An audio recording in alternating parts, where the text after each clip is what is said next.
Say again. Huh, we have a T-Rex. Oh. Hey guys, I just wanted to talk about the original Jurassic Park and the lead role of Sam Neill, Dr. Alan Grant.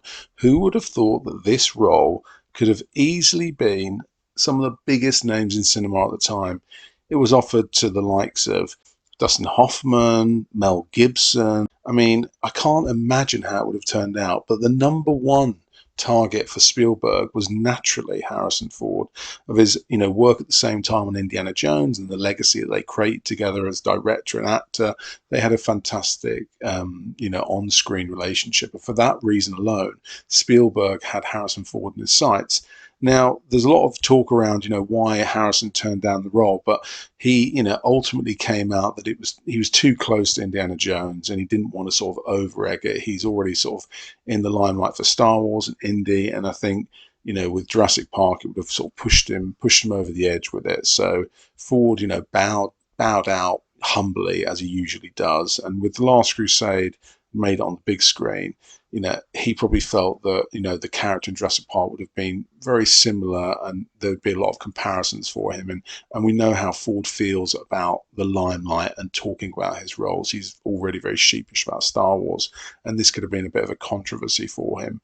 So interestingly, the move leading to Sam Neill was sort of out of a new discovery.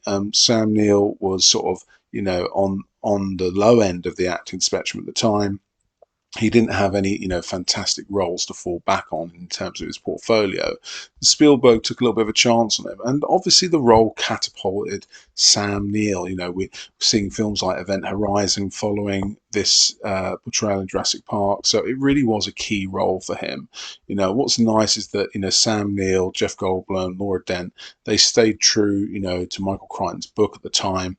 And Sam Neill really did believe in the character following the book premise. He didn't want to inject any sort of new ideas or add additional fiction to the role. And he was very much into reading the book on set, carrying it with him, and he really respected Michael Crichton's work. So it's nice to know Sam Neill really did take on Dr. Grant in the whole sense. And I think that's why the portrayal is so strong, because he stayed so true to the character, and something that we don't see much of these days in terms of adding on extra bits that are not close to the originals.